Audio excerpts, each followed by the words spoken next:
Craftsman Days are here at Lowe's with big savings on the tools you need. Right now, get a free select tool when you buy the Craftsman V20 2-pack battery kit. Whether it's the backyard, the bathroom, or beyond, Craftsman has the tools to help you power through and get the project done right. Because DIYing is unpredictable, but your tools shouldn't be. Shop Craftsman at Lowe's today. Valid through 6/18 while supplies last. Selection varies by location. You may get a little excited when you shop at Burlington. What a low price! You see that? They have my favorite brand! It's like a whole new Burlington! I can buy two! I'm saving so much! Burlington saves you up to 60% off other retailers' prices every day. Will it be the low prices or the great brands? Burlington. Deals? Brands? Wow! I told you so. Styles and selections vary by store. Hello, B-Check listeners. This is Joe Freeman, senior writer from the Oregonian and OregonLive, and your host today. When Portland Trailblazers owner Paul Allen died in 2018 from complications related to non-Hodgkin's lymphoma, it was a matter of when, not if, his beloved team would be sold. 7 years later, that time has finally arrived. Allen's estate announced on May 13th that it has initiated a formal sales process for Oregon's most cherished sports entity. It will complete a directive laid out in Allen's will to sell off his sports holdings and donate the proceeds to philanthropy. The estate has selected an investment bank and law firm to lead the transaction, which is expected to spill into the 2025-2026 NBA season. Even though the sale has been anticipated since Allen's death, it has sparked widespread curiosity and concern among the Blazers' passionate fan base, fueling speculation about the future of the franchise. How long will the process take? Who might be interested in buying the team? And is the franchise safe from relocation? Here to answer those questions and more is Bill Oram, sports columnist for the Oregonian and OregonLive. Bill, thanks so much for joining B-Check today. My pleasure, Joe. How you doing, buddy? I'm doing just fine. Awesome. Well, in your sports world, obviously, our sports world, I should say, this is a very popular topic and a very, the diehard sports fans are definitely in the weeds on this one, but the B-Check audience is a little more nuanced and a little more widespread. So I don't think a lot of our listeners have a deep background of this. So I guess let's start off with the process. It's only been a couple of weeks since Allen's estate announced that the team was hitting the market. Can you offer any details about the process moving forward? What are the next steps? How long might it take? How much is this team worth? Yeah, I mean, in terms of process, there will be presumably multiple bidders that come forward and make offers. The estate, as I think you alluded to, has sort of an obligation to fetch top dollar, right? This is being sold for charity, proceeds going to Paul Allen's various philanthropic passions. And so, to what degree does Jody Allen even have discretion in terms of who she sells the team to is something we don't quite know. But once a buyer is identified and selected, then it goes to the NBA and the NBA's board of governors, which is a representative from ownership from each of the 30 teams, which will then vote to approve the sale. And, we saw this not so long ago with the Boston Celtics, who were sold for north of $6 billion earlier this year. And, there were various efforts to buy the Celtics, including at one point,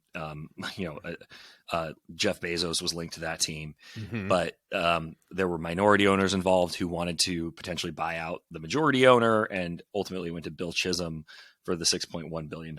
So you're dealing with a team in Portland that is not going to sell for that high of a value. The Celtics are, the NBA's winningest franchise. They have the 18 NBA titles and the richest history in NBA history. So understanding why the Celtics sold for that much, but the Blazers present, real value to anybody who wants to move in this space. I mean, you have to remember these are, precious assets. There's only 30 of them. And there is probably, there are few assets that represent true wealth in this country more than an NBA franchise. And so I think you will see a lot of interested potential buyers. Names and faces for those really remain to be seen. I mean, it's, I think I wrote that it's kind of like throwing darts at a dartboard of billionaires. I mean, any number of people could come to the fore. There are only so many billionaires in Oregon. Phil Knight has already taken himself out of the running. The Nike co-founder had actually made a run at the Blazers in 2022 and had offered $2 billion along with a Los Angeles developer named Alan Smolensky.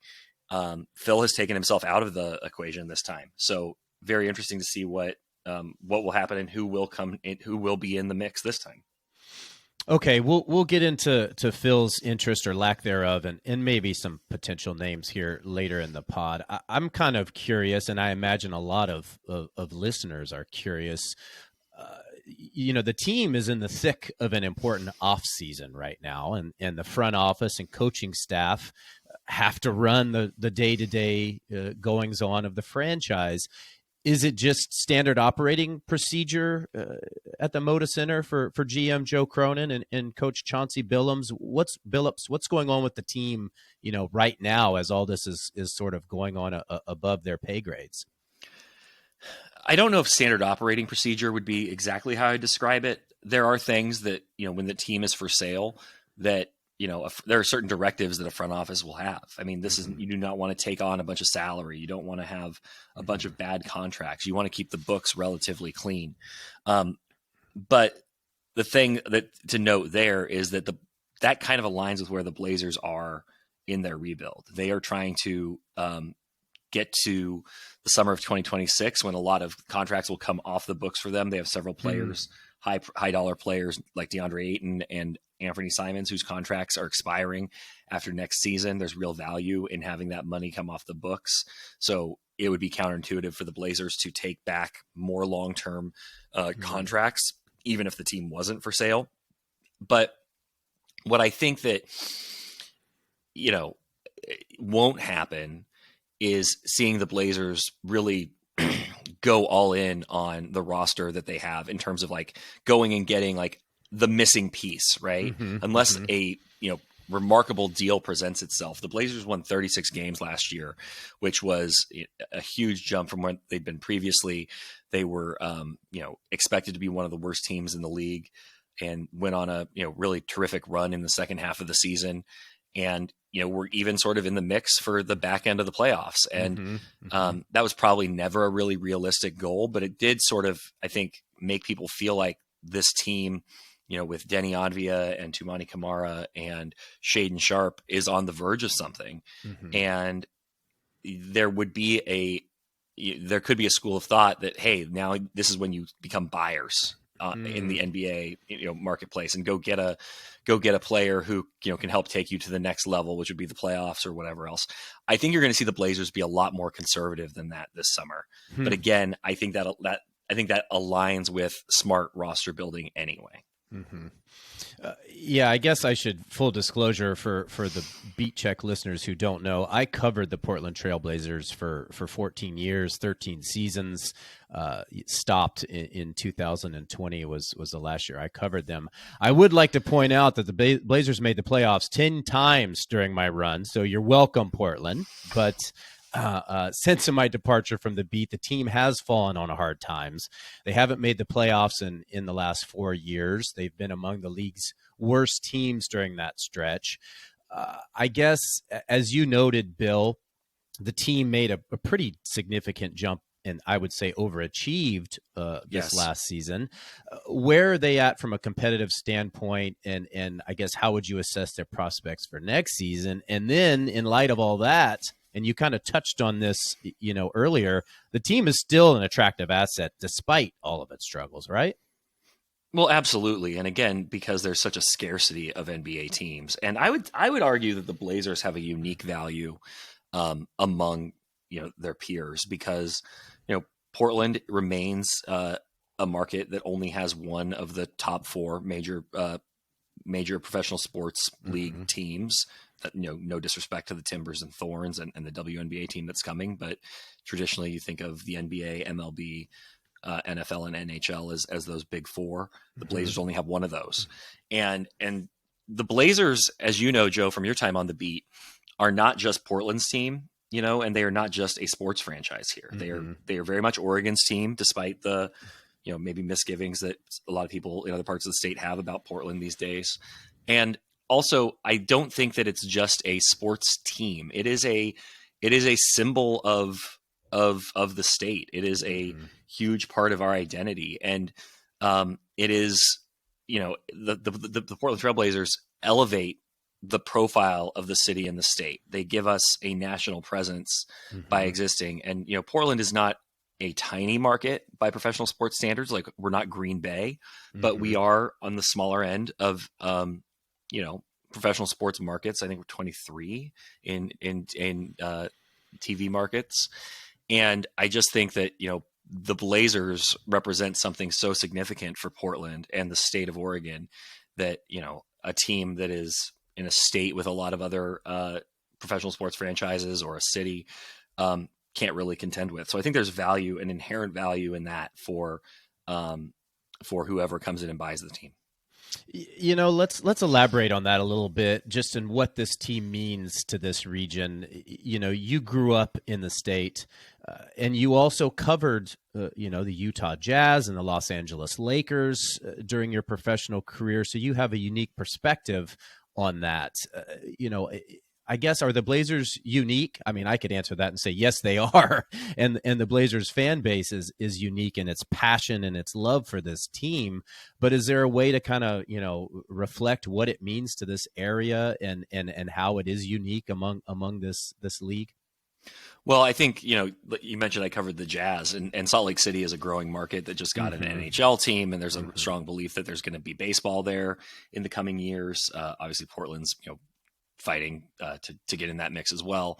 But, covering the Jazz, I thought was really analogous, just because, you could go into any corner of the state in Utah and you would see see the Jazz logo. And, I grew up on the Oregon coast, dairy farm country. And, I knew farmers who would, get up at 5 a.m. to milk the cows, and they'd work until, 7 o'clock at night. They'd come inside and they'd watch the Blazers. And that happens all over the state. I think the Blazers have done a great job throughout their history of connecting with the farthest reaches of the state. Bill Schonley used to visit, small radio stations all over. They do a summer, to this day, they do a summer sort of barnstorming tour where, broadcasters go and put on clinics. I think some Blazer alumni go put on clinics in small towns. I remember them coming and doing that at the Tillamook YMCA when I was in high school. So, things like that, where they've really done a good job of connecting with the state. And again, I just think that the Blazers are such a source of pride for the state and the region, and they make us feel connected to the, the greater world. And you asked about, the team relocating and the chances of that. I think it's a very slim, a very remote possibility, but not zero. And I can think of really no worse development from a, sort of, what we hold dear from a sports standpoint and how we sort of view ourselves than the Blazers leaving Portland. I mean, I think that would be, from an identity and cultural standpoint, would be absolutely crushing, similar, but much worse than the death of the Pac-12 and the Oregon State and Oregon losing their sort of sibling nature as football programs and sports programs across the board. I think the Blazers leaving would be that a similar gut punch, but times 100. You really feel the passion of this fan base when things are going well and when there's a lot of positive mojo. I remember, when they earned the right to draft Greg Oden and they already had Brandon Roy and LaMarcus Aldridge, this place was unlike any time I had ever seen it. And then that only intensified over the years as Damian Lillard arrived and blossomed into a star, and they had a surprising run to the Western Conference Finals. You really felt how much of an identity this franchise is to this city and to this region. And I think that's also intensified since Seattle was kind of snatched away when the Sonics were snatched away from Seattle. And so in many ways, this team is kind of a region team at this level. And I guess it's kind of a natural segue a little bit to just potential buyers. And I don't think any of us really know who might be in contention here. I know you mentioned Phil Knight. For those, listeners who don't know, he kind of made a bold move about 3 years ago to buy the Blazers. He kind of reportedly offered about $2 billion to Jody Allen, who is Paul Allen's sister and the executor of his estate, and said, hey, I want to buy them. And I think the move was in part or in large part designed to make sure the team stays here.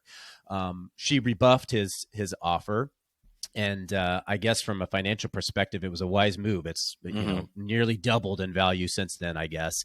And on that note, when Paul Allen bought the team in 1988, he became the first kind of tech guy, tech bro, if you will, to buy a United States professional sports team. And now it's all too common. But he bought it for $70 million, and now it's valued between, $3 to $4 billion. So that's a slim list of people on that list who might be able to buy it. Do we have any idea who in the world might be interested? Are there any local possibilities that would kind of reinforce that idea that that the team is safe here? The only local name that really makes sense at this point is the Bethal family, and I guess we could debate what local means. Sure, but the Bethals arrived in Portland about a year and a half ago, buying the Thorns from Merritt Paulson, and since then took advantage of the WNBA bid that fell apart, picked up the pieces of that, ended up landing the WNBA franchise they'll start playing next year. So in short order, this family that made their fortune in swimwear has gone from being complete unknowns in Portland to owning two high level professional sports franchises. And the question then becomes, okay, so are they interested in the Blazers? I think the answer to that is, why wouldn't you be if you are in that space? Because it is the kind of opportunity that may not come around again in their lifetimes. So from just a value standpoint and the opportunity to expand your portfolio, I don't see how the Bethals aren't interested in the Blazers. The questions for them, I mean, on one hand, you wonder almost if they even have the bandwidth to add that to what they're doing right now. They are still in the process of building out their Thorns front office. They are creating a brand new WNBA franchise that still doesn't have a name. They have to hire that entire staff. How do you then also add this, major professional sports franchise to all you're doing? I would say that that's probably a smaller concern than just the financial piece. Do they have the real wealth to buy this team? And we don't know, because a lot of what they've done has been done in private equity. But what we do know is their dad, Raj Bethal, was part of the group that bought the Sacramento Kings about 10, 12 years ago, along Vivek Ranadive. And that, I want to say they bought a majority stake for $350 million. And so certainly these things have exploded in value since then. So the question really is, now the NBA wouldn't allow the family to have a stake in two NBA franchises. So is Raj Bethal willing to divest in the Kings, where the kids, I mean, they're not kids, but Alex and Lisa are also involved? Would the family divest from the Kings so that they could put together a group to make a run at the Blazers? That seems like the strongest possibility from a local standpoint. That said, we've seen, across the NBA landscape, these are not just local investments. I mean, when you have only 30 of them in the country and they hit the market, people are going to come out of the woodwork from all over.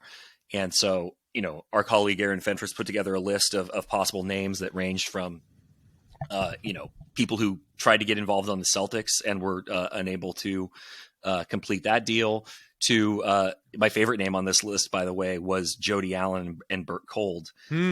Jody Allen obviously is the executor of the estate, as you mentioned, but she is also she also has a couple of $1 billion and is by all accounts has really fallen in love with the Blazers in her time as sort of the acting owner.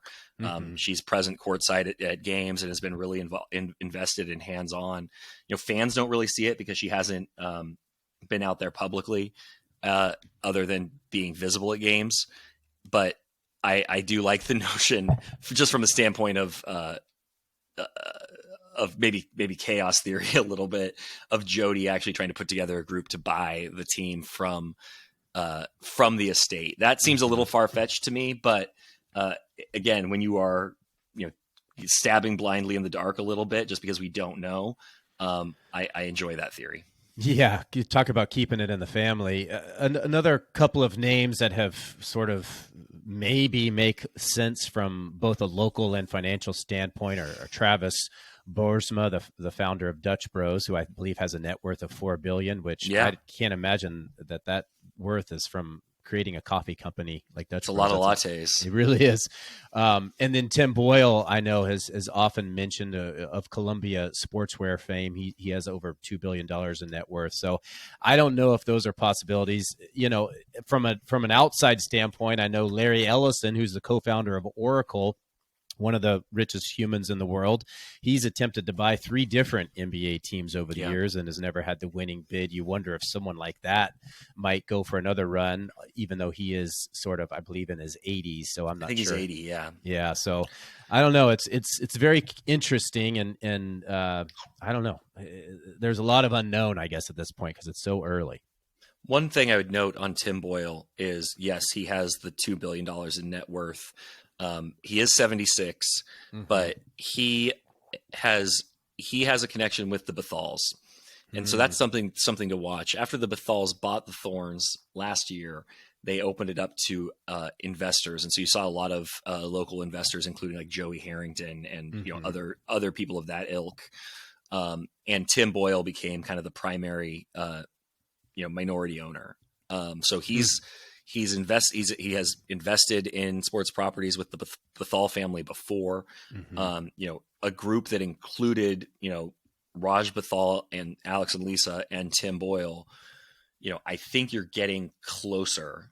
I don't know if you're all the way there in terms of like net worth to like really like, make this thing go, but you're certainly getting a lot closer.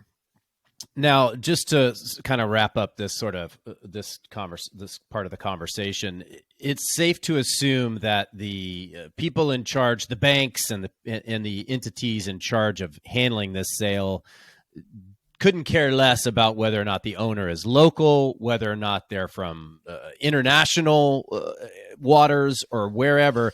Their objective is to fetch the largest sum of money for this team. Is that your understanding? Yeah, and I think, again, like I was told by somebody that, Jody Allen will have a certain level of discretion. Like she doesn't have to sell the team to the Crown Prince of, Saudi Arabia if that's the highest bid. But, I think for the most part, that has been the objective as set forth through Paul Allen's estate. And, from an NBA standpoint, the other 29 owners in the NBA are looking for good partners, people who are going to, financially be able to compete and who are going to, be, good colleagues. And so, I mean, there's probably, that's probably a case where familiarity comes in. Again, I'm not trying to overstate that the Bethals is the favorites at this point, because I think that there's a lot of people who will come out of the woodwork. That said, familiarity, I think, is valuable. The Bethal family, by being minority owners in another NBA franchise, they have that familiarity with Adam Silver and the board of governors. And so I think that could be really valuable if they do get into the mix. Before I let you go, Bill, you kind of I don't think you hinted. I think you straight out said that you don't think that the Blazers will be sold to someone who will relocate them. And I kind of feel, I agree with you 100%. I feel like Commissioner Adam Silver and the rest of the NBA sort of, I wouldn't say learned a valuable lesson, but they evolved since what happened to the Supersonics. And everything that went on with that, I think, was debilitating for Seattle and was really a black eye for the NBA, despite how it has succeeded in Oklahoma City. And it's nothing against that region. But we've subsequently seen teams almost always stay where they are, including the Sacramento Kings. But I guess, could you elaborate on why you think they will stay, and because we know that Las Vegas is a very popular and sought after destination by the NBA. Seattle is making a run and seemingly knocking on the door to have a franchise return to them. I guess, why wouldn't the league just pack up this team to an owner and have them move to one of those locales? How real is the threat of relocation for the Blazers? So I don't think it's zero. And I think that this is where, and I've talked about this on, our podcast, the Oregonian Sports Podcast, and I've written about it a little bit too. I think there's a certain degree of, just vigilance that should be required on the part of like state and city leaders. Mm-hmm. Because there is a doomsday scenario, mm-hmm. because the NBA has said it is going to explore expansion. If it was to expand by 2 cities, Las Vegas and Seattle are the obvious choices that I think everybody would expect to win bids. But the Moda Center is extremely outdated. It hasn't been renovated. It hasn't had a major renovation in its 30 years. It has a short-term lease with the city. They signed a what they call a bridge lease earlier this year, meaning that there's really no guarantee that the Blazers have a home at Moda Center. Or the Blazers don't. The Blazers could leave Moda Center in 2030. So the doomsday scenario, I suppose, would be that a new owner who's not particularly invested comes in, expansion ends up not happening, and Moda Center renovations, they don't get the support from the state that they might want to renovate the arena, because that's coming. They will whoever's owning this team will absolutely go to the legislature and look for help renovating Moda Center, which is not the way the building was built. Paul Allen built it with his own money. Mm-hmm. And so I think there is absolutely a scenario where, a new owner comes in, doesn't get the support from the state, and the building's not getting renovated, and Seattle doesn't have a team. And you say, hey, wait a minute, I can do all this in Washington because they're opening the gates for us.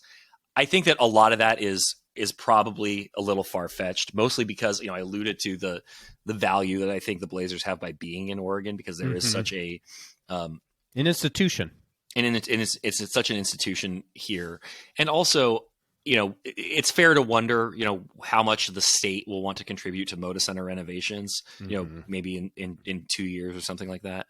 But I would argue that, the loss to the state economically, culturally, if the team were to leave, mm-hmm. would cost the state much more than, let's say $500 million toward the arena, or $400 million toward the arena. So I think that will be the argument you hear when they do eventually appear in front of the legislature. But that's several steps away, and I would imagine that people will get on board with getting Moda Center up to speed, because it is really outdated at this point. Yeah. Well, Bill, this has been an informative chat. I can't thank you enough for joining the show. If you're interested in reading more from Bill and our colleagues on the sale and the Trailblazers, I'll drop links to a few stories in the show notes, so check them out. Thanks so much for listening to Beat Check with the Oregonian.